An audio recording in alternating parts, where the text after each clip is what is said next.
வேளச்சேரி ஜெகநாதபுரம் செல்வ விநாயகர் ஆலய விநாயகர் சதுர்த்தி விழா பொதுமக்களுக்கு அன்னதானம் வழங்கி குடியிருப்போர் நலசங்க பெயர் பலகையை திறந்து வைத்த வேளச்சேரி எம்எல்ஏ அசன் மௌலானா.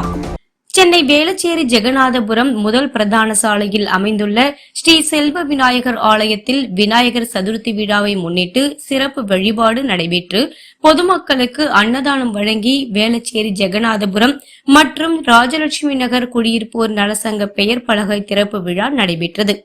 வேளச்சேரி ஜெகநாதபுரம் மற்றும் ராஜலட்சுமி நகர் குடியிருப்போர் நலசங்கம் சார்பில் நடைபெற்ற இந்த நிகழ்ச்சியில் சிறப்பு விருந்தினர்களாக வேளச்சேரி தொகுதி சட்டமன்ற உறுப்பினர் அசன் மௌலானா, சென்னை மாநகராட்சி மாமன்ற உறுப்பினர் மணிமாறன், வேளச்சேரி 177வது வட்ட திமுக செயலாளர் மதிவாணன் ஆகியோர் கலந்து கொண்டனர். விநாயகர் சதுர்த்தியை முன்னிட்டு செல்வ விநாயகர் ஆலயத்தில் சிறப்பு வழிபாடு நடைபெற்றது. அதனைத் தொடர்ந்து வேளச்சேரி தொகுதி சட்டமன்ற உறுப்பினர் அசன் மௌலானா வேளச்சேரி ஜெகநாதபுரம் மற்றும் ராஜலட்சுமி நகர் குடியிருப்போர் நலசங்க பெயர் பலகையை ரிப்பன் வெட்டி திறந்து வைத்தார்.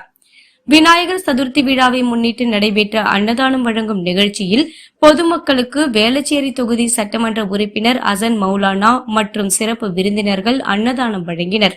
இந்த நிகழ்ச்சியில் வேளச்சேரி ஜெகநாதபுரம் மற்றும் ராஜலட்சுமி நகர் குடியிருப்போர் நலசங்கத்தின் தலைவர் சீனிவாசன், செயலாளர் சதீஷ், பொருளாளர் வின்சென்ட் தேவ் அன்பு மற்றும் நலசங்க நிர்வாகிகள், செயற்குழு உறுப்பினர்கள், நலசங்க மற்றும் சட்ட ஆலோசகர்கள், உறுப்பினர்கள், அப்பகுதி குடியிருப்பு வாசிகள், பொதுமக்கள் பலர் கலந்து கொண்டனர். வேளச்சேரி ஜெகநாதபுரம் மற்றும் ராஜலட்சுமி நகர் குடியிருப்போர் நலசங்கத்தின் சார்பில் நடைபெற்ற அன்னதானம் வழங்கும் நிகழ்ச்சியில் ஏராளமான பொதுமக்கள் கலந்து கொண்டு அறுசுவை உணவை உண்டு மகிழ்ந்தனர்.